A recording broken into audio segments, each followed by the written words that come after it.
Okay, back again. I got my CF100s there and my CF105. Um, here's I made some videos yesterday about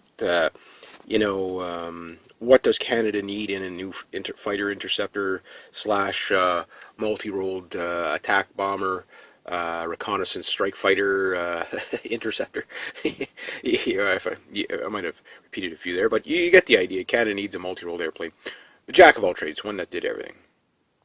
And before you have two different airplanes that kind of did two different things, and I think that's actually what Canada kind of needs to go back to. I'm going to talk about the CF-103. It's an airplane that I think there was only one of them, or two of them, or maybe three of them ever built. Basically, it was a swept-winged CF-100, and it still didn't really overcome its problems because of the nose cone and stuff. It was outdated. It couldn't hit the Mach 2. It went probably a little bit faster than Mach 1, I would imagine. I don't know much about that airplane. I just know it existed. They needed to redesign a totally new airplane. But that did an awful lot of things right up till 1986. That was our patrol airplane. It really was. 2,000 gallons of fuel, 2,000 mile range. There's not a fighter that I know that can fly on internal fuel for 2,000 miles, with the exception of a few. Most of those are Sukhois. Now, the thing is this is closer to I wouldn't even say an A-10, but it kind of flies more like an A-10 than it does anything else. It's a straight-wing fighter, right? But it was they called it the clunk because of the loud clunk it would make when it would land. And I've talked to a few CF-100 pilots and stuff like that, and they all loved the airplane. They just said, to get it past Mach 1, you had to really kind of work your trims and stuff like that. You could get it up to Mach 1, but getting it past Mach 1 was, that was the tough part. And if you did, you could go into a spin pretty quick. And a few of them crashed because of that. It wasn't meant to go past Mach 1. It was too turbulent and stuff like that. But they didn't fall apart. Like the wings didn't pull off, that type of thing. What happened to them is they would lose, lift, and one wing would stall out, and then next thing you know, they're in a flat spin, and once they're in a flat spin, it's pretty much game over. There wasn't enough wing area to really recover. Couldn't really do it. So as much as the pilots wanted to be able to get this thing up to, speed, they just couldn't. The F-86 Sabre was still faster than the CF-100 because it was lighter and then it had a swept wing. But even it had its limits, but at least it could hit probably about 800 miles an hour in a dive, and fly about 700 miles an hour level flight if it really, really had the right, had enough altitude to kind of go on a slight, not quite level flight, but the F-86 Sabre could accomplish a lot, but it didn't have the range that the CF-100 did, and it also wasn't all weather. So they tried to make this airplane to kind of do that, but then other airplanes came along, the CF H-2F-3 Banshee. That was the first one to fire the AIM-4 missile. But again, it was a straight-wing fighter. It was really small. I mean, it was only 29 feet long. Limited on range. Not bad for speed, but, about the same as this. It was maneuverable, but underpowered and lack of range. So you could fire like 4 ordnance off of it, missiles, and then, droppable bombs. It was quite, it was a good attack airplane. And it was also our first Navy airplane. So we had that, we had the F-86 Sabre, and then eventually the Starfighter came along, and that was our go-fast airplane, but it did okay down low, but because of they called it the missile with the man in it. It wasn't too bad, but it was really a go-fast airplane. You couldn't really get the speeds down enough to get really good low-level attack, although it did well in the attack role. It was basically an interceptor.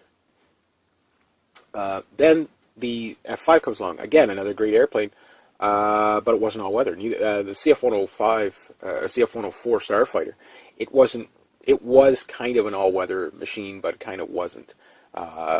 It could fly in all-weather, the Canadian variants of it, but it was limited. It was very, very, very limited.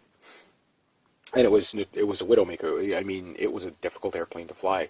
It was an easy airplane to pull the wings off of if you didn't know what you're doing. But it was maneuverable and it was fast. I think its Russian counterpart would really have been the MiG-21.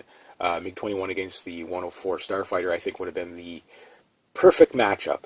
And then of course the MiG-15 versus the F-86 Sabre. That was also another perfect matchup where they were just so close that it really the better pilot would have won. That's still kind of true today. But then the Voodoo comes along, and that kind of incorporates everything. It incorporates this, but not quite the range. It didn't have anywhere near the range. It had all-weather capability. It wasn't any faster than the Arrow, Mach 1.8, Mach 1.9. I've also sat in the if you go to the National War Museum in Ottawa, there's a big CF 101 Voodoo up on a big pillar. That used to be at the National Aviation Museum in Ottawa. And I've spent a lot of time in, cleaning up that aircraft. I've sat in the cockpit's completely gutted in there, but the seat was still in there, and I sat in it, and stuff like that. It was a neat airplane. It was a bit of a go-fast airplane. In Vietnam, the Americans used it for high-speed reconnaissance. It was kind of basically an undersized F-4 Phantom. Is the best way to, the F-4 Phantom was, kind of the airplane that replaced the Voodoo for the Americans. They just, they needed, it was just bigger because the F-4 Phantom just became bigger because they needed more avionics in it. So we had stuff in it, and it worked. Now, we had the Voodoos right after they scrapped the Arrow program. Now, the problem with that was, the cost to take possession of the 600 or 700 Voodoos would have been the same to have completed the Arrow program. The difference would have been is we would have had all that technology beyond it. And I think the Arrow would have, come into its own eventually. Kind of like I've made the reference before where the Russians started off with the Su-27, now it's known as the Su-35. And so many spin-off variants that the original variant is almost nothing at all like the current variant. But everything based upon that original design. Well, there's people in Canada that have been proposing this, saying, look, the multi-rolled F-35 should really be, somebody said it should be called the A-35 because it is really an attack airplane. It is really best designed to take on surface-to-air missiles. That's like SAM sites. That's exactly what it's designed for. It's stealthy, but stealth only works in limited ways.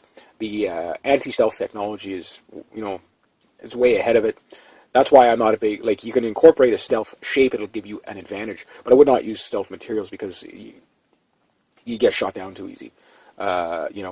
So the F-35, it's a good airplane, don't get me wrong. It's a phenomenal airplane. But at what cost? And is it really a feasible airplane to keep running? Probably not. Harrier, all they really needed to do was refine the Harrier. They didn't need to go to the lengths that they went. The Harrier worked. But the Harrier actually was a lot more low-tech than a lot of people think. But that's why it worked. They use motorcycle chains to move the ducts. It's that simple. But it's a complicated airplane to fly. It's a Widowmaker. And that's why they said, okay, well, we need VSTOL. Well, VSTOL, again, how much do you really need that? There's many air forces that can survive without it. Yes, the Harrier, it's a specialty airplane. Kind of like what the CF-100 was. It's a specialty airplane. The CF-100 is basically a twin-engine, jet-powered P-51 Mustang. That's the best way to. You can patrol with it. It'll stay in the air for a long amount of time. Whereas the Starfighter was more of a get up to the altitude and shoot down the bombers. And you have to do it within a 300 or 400 mile radius. You don't have a lot of time to react. You could almost say the F-5.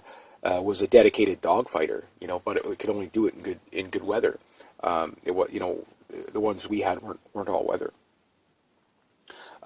and it also had a lot of other limitations.